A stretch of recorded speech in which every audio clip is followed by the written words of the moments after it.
Hello everyone, welcome to the channel.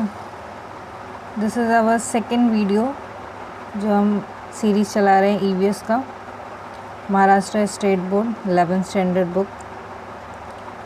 तो first part में हमने देखा था what is ecology, what is ecosystem, types of ecosystem. So natural ecosystem and man made दो type के होते हैं। नेचुरल में आपका forest ecosystem, then pond ecosystem, grassland ecosystem, desert, ये सारे जो हैं नेचुरल में आते हैं। सेकेंड है हमारा मैन मेड और आर्टिफिशियल इकोसिस्टम जिसको हम बोलते हैं। Okay, so man made ecosystem is influenced by significant human interactions between living and non living components. So basically जो ह्यूमन मेड होगा वो इंटरेक्ट होगा और इंटरफेयर्ड बाय होगा ह्यूमंस के द्वारा। जो भी इकोसिस्टम होते हैं जो ह्यूमन ने बनाए हैं, फॉर एग्जांपल कोई क्रॉपलैंड है, एक्वेरियम है, सो ये जो है इसमें ह्यूमन इंटरफियरेंस होता है, जबकि नेचुरल में कोई ह्यूमन इंटरफियरेंस नहीं होता है, सब नेचुरल होता है, नेचर सारा काम करती है। They do not possess self regulating mechanism. जो हमारा नेचुरल होता है वो सेल्फ रेगुलेटिंग होता है, जबकि उसके ऑपोजिट जो मैन मेड होता है ये सेल्फ रेगुलेटिंग नहीं होता, हमें उसे मेंटेन करके रखना होता है। जैसे आपने देखा होगा एक्वेरियम जो होता है वो आपको वीकली जो है उसे क्लीन करना पड़ता है, जबकि जो नेचुरल पॉन्ड हैं, लेक्स हैं, इनको हमें क्लीनिंग का कोई प्रॉब्लम नहीं होता, वो अपने आप सेल्फ रेगुलेटर, सेल्फ उसका क्लीनिंग का या जो भी चीज़ें हैं वो खुद से होती हैं वो सारी चीज़ें। Cycling of nutrient is negligible. यहाँ पे जो ह्यूमन मेड इकोसिस्टम होता है उसमें कोई भी न्यूट्रिएंट साइक्लिंग नहीं होती है। The input are provided by human effort. और जो भी इनपुट होगा, जो भी उसमें काम होता है वो ह्यूमन के एफर्ट के वजह से होगा। ह्यूमन ने कोई एफर्ट, ह्यूमन को वो काम करना पड़ेगा। फॉर एग्जांपल जो क्रॉपलैंड होता है उसमें ह्यूमन को ही सारी चीज़ें करनी पड़ती है, उसमें बीज डालने पड़ते हैं, इरिगेशन करना पड़ता है, हार्वेस्टिंग करनी पड़ती है, तो सारा जो ह्यूमन एफर्ट पे होता है, जबकि ऐसा नेचुरल इकोसिस्टम में नहीं होता है। देन नेक्स्ट है डायनामिक्स ऑफ इकोसिस्टम। जो इकोसिस्टम है ये डायनामिक है। डायनामिक मतलब ये इट्स ऑलवेज मूविंग, वो इसमें एनर्जी मूव करती है, न्यूट्रिएंट्स मूव करते हैं, ठीक है, इसलिए हम इसको डायनामिक बोलते हैं। The flow of energy and matter from one component to the other component is called as dynamics. किसी भी इकोसिस्टम में जो एनर्जी होती है, फॉर एग्जांपल सन से सनलाइट को एब्जॉर्ब प्लांट करती है, प्लांट को जब उसे हर्बीवोर्स खाते हैं तो प्लांट की एनर्जी हर्बीवोर्स में ट्रांसफ़र होता है, फिर हर्बीवोर्स को कार्निवोर खाते हैं, वो कार्निवोर में जाता है, कार्निवोर से फिर उनको अगर कोई खाने वाले एनिमल है तो वो उनमें जाएगा। इसके बाद जो भी एनिमल है या प्लांट है, जब वो उनका डेथ एंड डिके हो जाते हैं, वो मर जाते हैं, उनकी जो डेड बॉडीज़ होती हैं, उनके ऑर्गेनिक मैटर वापस से आपके सॉइल में आ जाते हैं। तो ये क्या है, पूरी एनर्जी जो है ये फ़्लो कर रही है from one organism to another, and इसको ही हम डायनामिक बोलते हैं। सो इकोसिस्टम एक डायनामिक है, इसमें एनर्जी फ़्लो करते हैं। The nutrient and minerals work through cycles between the biotic and abiotic component of the ecosystem. जो न्यूट्रिएंट और मिनरल्स होता है इसकी पूरी साइकिलिंग होती है, और ये साइकिल में बायोटिक और एबायोटिक दोनों कंपोनेंट्स आते हैं। इसमें जो न्यूट्रिएंट है, फॉर एग्जांपल आपके सल्फ़र है, फॉस्फोरस है, ओके, नाइट्रोजन है, सो ये बायोटिक और एबायोटिक दोनों से ये जो साइकिलिंग है ये चलती है, दोनों के थ्रू जाती है, ठीक है। जैसे बायोटिक में जो न्यूट्रिएंट है वो उनके डेथ एंड डिके होने में वो सॉइल में जाएगा, सॉइल एक एबायोटिक है, फिर सॉइल के थ्रू वो प्लांट एब्जॉर्ब कर लेता है, सो प्लांट बायोटिक है। प्लांट से उनको एनिमल खाते हैं तो वो एनिमल में ट्रांसफ़र हो जाता है, फिर एनिमल जो होते हैं वो उनके एक्सक्रीट निकलता है या उनकी डेथ हो जाती है तो उनकी बॉडी है तो वापस से वो सॉइल में आ जाते हैं जो न्यूट्रिएंट होते हैं। सो ये पूरी एक साइकिलिंग है। The energy transfer in the ecosystem is unidirectional. ये बहुत इंपॉर्टेंट पॉइंट है। जो भी एनर्जी का ट्रांसफ़र है इकोसिस्टम में, इट्स ऑलवेज यूनिडायरेक्शनल। यूनिडायरेक्शनल का मतलब होता है ये सिर्फ एक डायरेक्शन में फ़्लो करता है, ऐसा नहीं वो रिवर्स होके नहीं आता है। जैसे हम न्यूट्रिएंट की बात करें, न्यूट्रिएंट जो है, न्यूट्रिएंट और मिनरल जो होते हैं ये पूरी साइकिल बनाते हैं, एक से दूसरे, दूसरे से फिर रिटर्न वो आते हैं, तो इसमें पूरी साइकिल बनती है। बट जो एनर्जी का फ़्लो है, मैं आपको थोड़ा ड्रॉ करके दिखाती हूँ।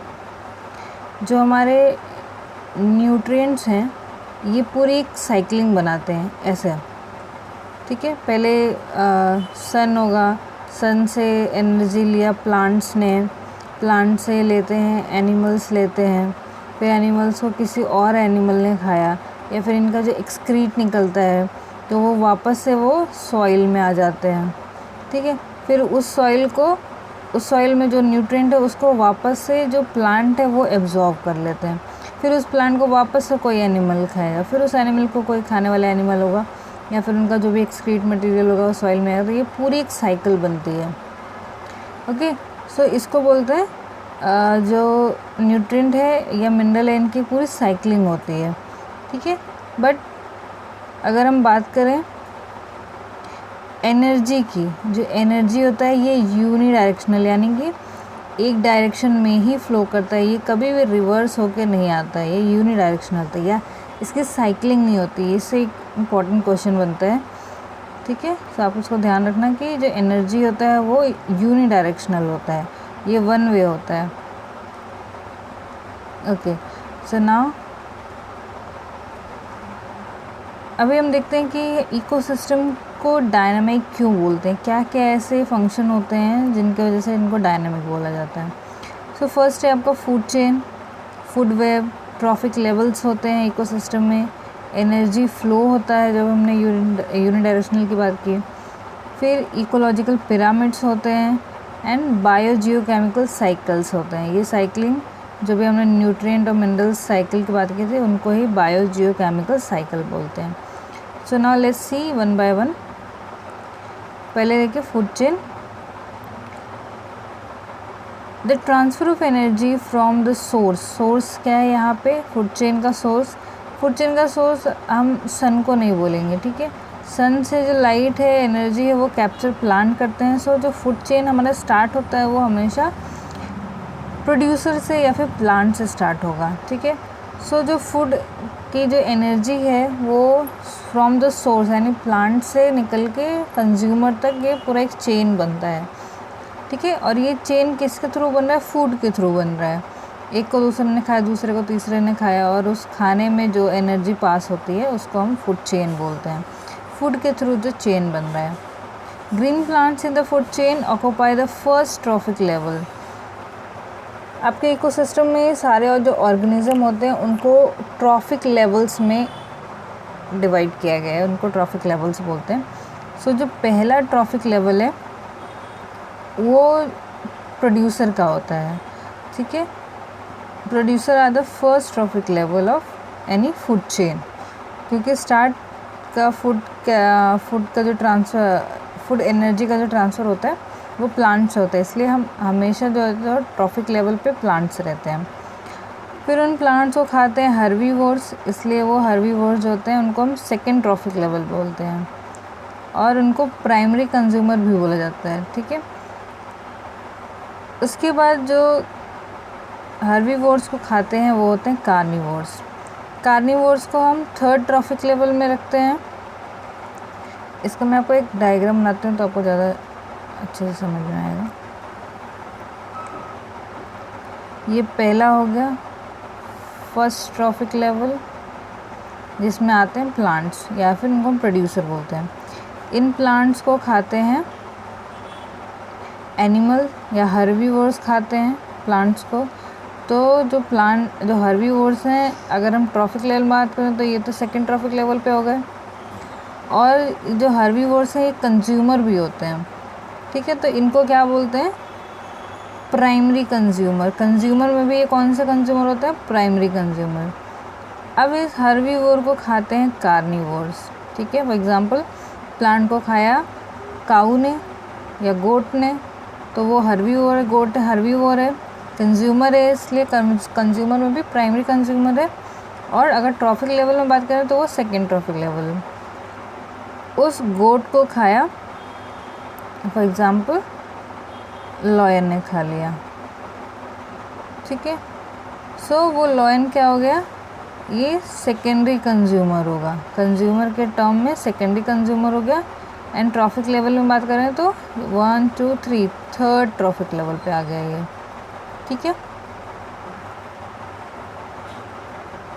तो ये पूरे आप देखें पूरा एक चेन बन रहा है। अगर थर्ड को जो ट्रॉफिक लेवल है यानी जो लॉयन था अगर उसको भी कोई खाने वाला है तो वो फोर्थ ट्रॉपिक लेवल में आ जाएगा या टर्शरी कंज्यूमर उसको बोलेंगे। In nature 3 type of food chain have been distinguish, namely 3 तरह के फूड चेन हमको पढ़ने हैं। एक होता है ग्रेजिंग फूड चेन, दूसरा पैरासाइटिक फूड चेन एंड तीसरा होता है detritus food chain. Okay, so now let's see one by one. सबसे पहले ग्रेजिंग फूड चेन को देखते हैं। The food chain start from green plant. Grazing से आप समझ सकते हैं कि ग्रीन प्लांट्स की बात हो रही है। So this food chain start from green plants, goes through herbivores and terminate in carnivores. Grazing food chain है तो ये ग्रास से या फिर प्लांट से स्टार्ट होगा। प्लांट्स को खाएंगे हर्बीवोर्स, हर्बीवोर्स को खाते हैं टर्मिनेटिंग इन कार्निवोर्स। सो ये जो पूरा एक जो चेन है वो प्लांट से herbivores and herbivore to carnivores. The photosynthetic organism synthesize their food from inorganic element in the presence of sunlight, hence they are called as producer. जो भी ऑर्गेनिज्म जो सनलाइट को यूज़ करके अपना फूड बनाते हैं through the process of photosynthesis, हम उनको प्रोड्यूसर बोलते हैं। प्रोड्यूसर जो होते हैं उनको खाते हैं हर्बीवोर और हर्बीवोर को खाते हैं कार्निवोर। हर्बीवोर को हम प्राइमरी कंज्यूमर बोलते हैं, ये हमने पहले डिस्कस किया है। और प्राइमरी कंज्यूमर और हर्बीवोर जो होते हैं उनको खाते हैं कार्निवोर। सो कार्निवोर को हम सेकेंडरी कंज्यूमर बोलते हैं। Thus this type of food chain depend on autotrophs as primary producer, क्योंकि ये जो फूड चेन है वो स्टार्ट हो रहा है किससे, प्लांट से, ठीक है। और प्लांट कैसे उनकी लाइफ सर्वाइव होती है, by the process of photosynthesis. और फोटोसिंथेसिस के लिए सनलाइट ज़रूरी है, इसलिए ये जो ग्रेजिंग फूड चेन है ये बेसिकली हम देखें तो किस पे डिपेंड करते हैं, वो ऑटोट्रॉप्स पे डिपेंड यानी प्लांट्स पे डिपेंड होता है। अगर प्लांट्स ही नहीं होंगे तो हर्बीवोर किसको खाएंगे, और हर्बीवोर को जब फूड नहीं मिलेगा तो वो मर जाएंगे, तो कार्निवोर किसको खाएंगे। सो ये जो ग्रेजिंग फूड चेन है ये डिपेंड करता है प्राइमरी प्रोड्यूसर पे। यहाँ पे एक पिक्चर है, इसको देख लेते हैं। ये है सनलाइट या सोलर एनर्जी, सन है। सन से जो सनलाइट आ रही है उसको लिया प्लांट्स ने या ग्रासेस ने, ठीक है। सो ग्रासेस जो हैं ये क्या करेंगे, ये फोटोसिंथेसिस करेंगे, इसलिए हम इन ग्रासेस को या प्लांट्स को बोलते हैं प्रोड्यूसर। फिर ये जो ग्रासेस हैं इनको खाया ग्रास होपर ने। ग्रास होपर एक प्राइमरी कंज्यूमर है, हर्बीवोर है, ये प्लांट को खाते हैं। सो ग्रास होपर प्राइमरी कंज्यूमर है। कंज्यूमर क्यों, क्योंकि वो प्लांट को कंज्यूम कर रहे हैं। और प्राइमरी इसलिए क्योंकि ये कंज्यूमर में सबसे पहला जो है वो जो फर्स्ट जो कंज्यूम करता है प्लांट को, हम उसको प्राइमरी कंज्यूमर बोलते हैं। देन इस ग्रास होपर को खाया फ्रॉग ने, ठीक है, फ्रॉग को खाया स्नेक ने। सो ये सेकेंडरी कंज्यूमर हो गए, टर्सरी कंज्यूमर हो गए, ठीक है। स्नेक को खाया वेक ने। इसके अलावा एक और होता है कि अगर ये जो प्लांट है ये इसकी डेथ हो जाए, ठीक है, तो उसको जो फंगाई होते हैं, जो डिकम्पोजर्स होते हैं, बैक्टीरिया होते हैं, वो उनमें उसे डिकम्पोज करते हैं। ग्रास होपर मर गया, उसको भी वही डिकम्पोज करेंगे। तो ये जो है आप देख रहे हैं ये पूरी एक चेन बन रही है, ठीक है। यहाँ पे हम एनर्जी की बात, एनर्जी फ्लो की बात नहीं कर रहे हैं, यहाँ पे हम फूड चेन की बात कर रहे हैं। कौन किसको खा रहा है उसके वजह से जो चेन बन रही है हम उसकी बात कर रहे हैं, ठीक है। यहाँ पे कुछ और चेन्स दिखाए गए हैं। ग्रास को खाया ग्रास होपर को लिजार्ड ने, लिजार्ड को हेवेक ने। फिर ऐसे ही ग्रास को खाया हेयर ने, हेयर को खाया स्नेक ने, स्नेक को खाया हेवेक ने, ठीक है। सो देन ये पॉन्ड्स का आपको देख लिया, फाइटोप्लैंक्टन को खाते हैं जूप्लैंक्टन को फिशेस खाते हैं, और फिशेस को किंग फिशर या जो बिग फिशेस होते हैं वो खाते हैं, ठीक है। इसके बाद ये पूरा एक साइकिल बना है। ग्रीन प्लांट्स को खाया स्पॉटेड डियर ने, डियर को टाइगर ने, टाइगर की डेथ हो गई तो उनकी जो डेड बॉडी उसको डिकम्पोज़र ने खाया। डिकम्पोज़र क्या करते हैं, जो भी उनके डेड बॉडीज़ में जो भी न्यूट्रिएंट वगैरह होते हैं, ऑर्गेनिक इनऑर्गेनिक जो भी सब्सटेंस होते हैं, वो उनको वापस उसके ओरिजिनल फॉर्म में कन्वर्ट करते हैं और वो सॉइल में एब्जॉर्ब हो जाता है। फिर उस सॉइल से जो है ये प्लांट्स उसको एब्जॉर्ब कर लेते हैं। ये पूरी एक साइकिल दिखाई गई है ना। सेकेंड फूड चेन हमारा है parasitic food chain. This food chain goes from large organism to smaller one without killing the host organism. जो पैरासाइट होते हैं वो पैरासाइट क्या करते हैं, ये किसी को किल नहीं करते हैं, बल्कि वो उन पे पैरासाइट आप बोल सकते हैं, जैसे कि मॉस्किटोज के, ठीक है, वो क्या करते हैं, वो ब्लड सक करते हैं, ठीक है। सो ऐसे जो पैरासाइट्स होते हैं वो अपने होस्ट को मारते नहीं हैं, ओके। सो ये क्या करते हैं, ये जो फूड चेन है पैरासिटिक, ये कहाँ से स्टार्ट होता है, लार्ज ऑर्गेनिज्म से, और लार्जर टू स्मॉलर की तरफ जाता है। एग्जाम्पल यहाँ पे दिया हुआ है, large number of lice live on herbivore as a ectoparasite, ठीक है। बहुत सारे ऐसे पैरासाइट हैं जो अपने होस्ट के बॉडी के ऊपर रहते हैं, कुछ ऐसे पैरासाइट हैं जो बॉडी के अंदर रहते हैं।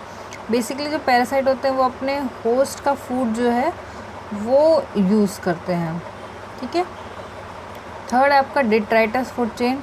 ये भी आपको नाम से क्लियर होगा कि डिट्राइटस यानी कि जो भी डिकम्पोजर्स होते हैं, जो डेड ऑर्गेनिक मैटर को यूज़ करते हैं एज अ फूड, ये उनका चेन है, ओके। सो डिट्राइटस फूड चेन जो होगा वो कहाँ से स्टार्ट होगा, किसी भी डेड ऑर्गेनिक मैटर से, ठीक है। चाहे वो किसी एनिमल की डेड बॉडी हो सकती है या फिर प्लांट्स का प्लांट जो मर जाते हैं उनकी बॉडी हो सकती है।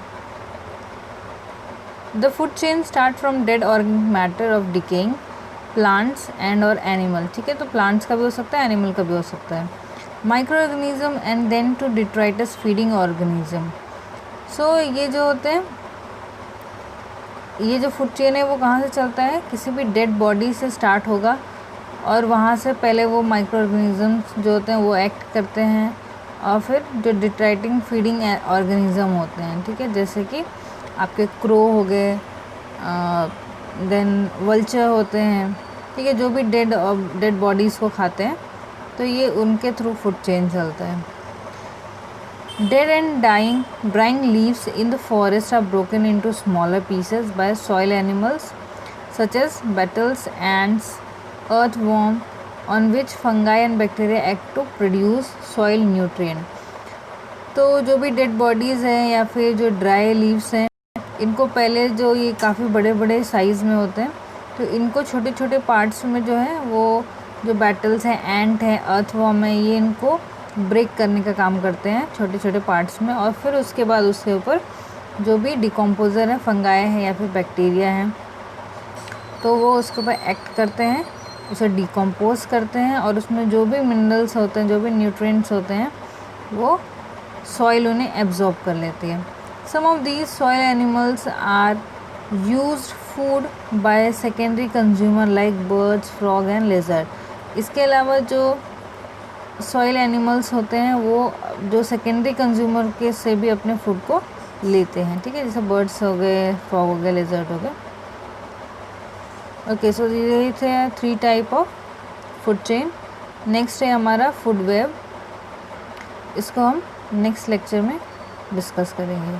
Till then, thank you so much for watching the video. If you like the video, please like it, subscribe it, and please share with your friends.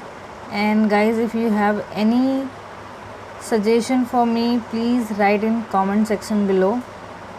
Thank you so much.